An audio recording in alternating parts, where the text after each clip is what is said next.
When a person gets in the cycle of addiction, it's kind of strange, but the abnormal becomes normal.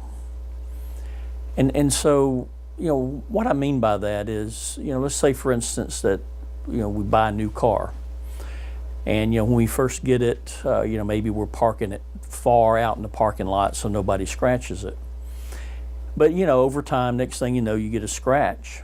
And that's the only thing you can see and notice. Every time you go by the car, you see that scratch.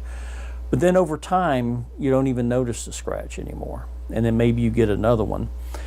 And, so what's happened in that scenario is that the abnormals become normal. It's just something that we overlook. And that's what happens with a person's behavior when they're in the cycle of addiction. The abnormal becomes normal, and it's not even seen for what it is, which is abnormal behavior. And, we protect that. It's just something that we protect. And, you had mentioned shame, but, another part of this also is ego. And, what I mean by that is that, to protect a person a lot of times, what they'll do is, they'll want to, blame other people, other things.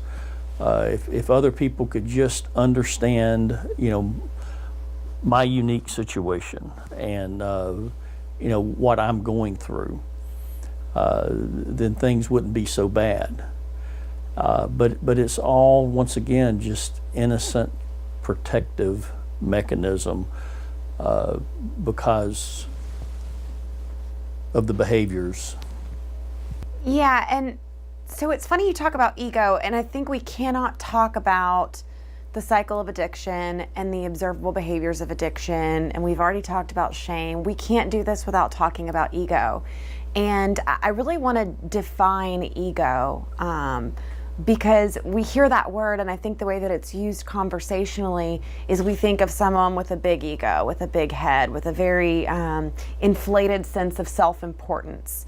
And that's not really what we're talking about here. It can be, but that's just one side of the coin.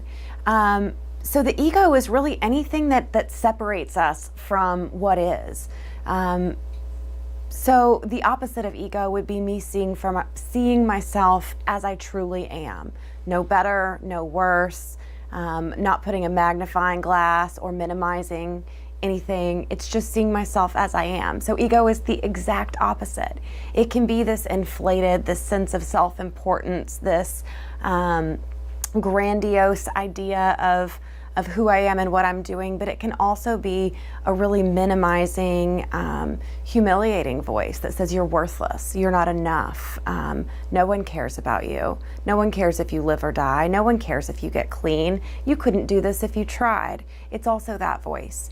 And what this serves, the purpose that this serves with the addiction is that it separates a person from the solution.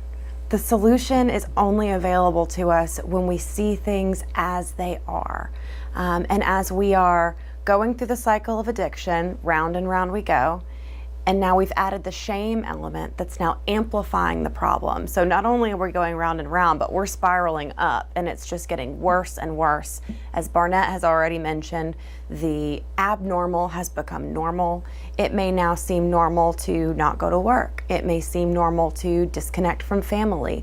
It may seem normal to rob, cheat, steal, lie, manipulate, put your health on the line. All of these things.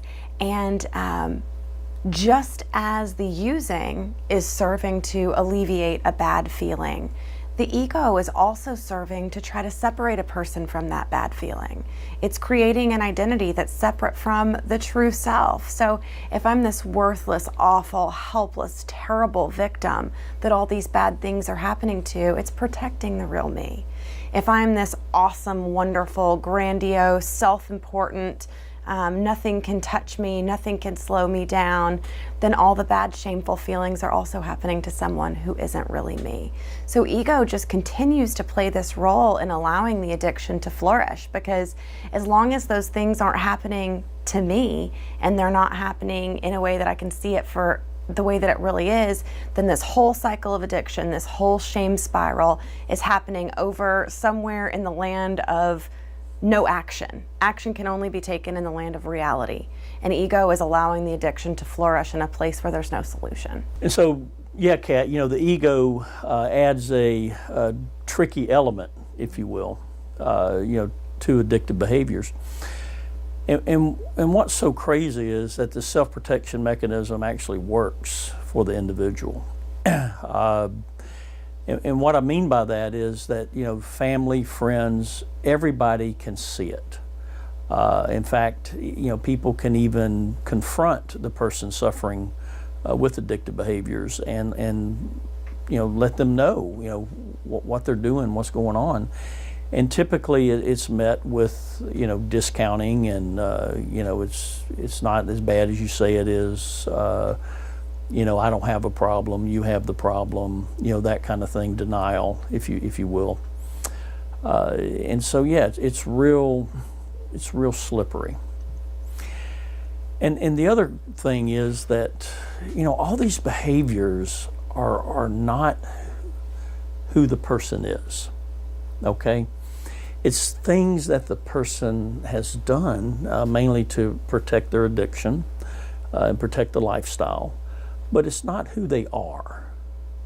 And it's important to separate that, okay? Because, what they're doing is that they're just living in this lifestyle here.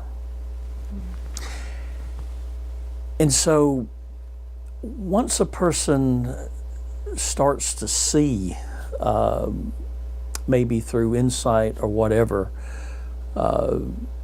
what's driving the train, if you will, okay, and what's really going on, then all of a sudden they get taken out of the blinders, if you will, or they're taken off the blinders that the ego has created, and they start to see things, for what they are.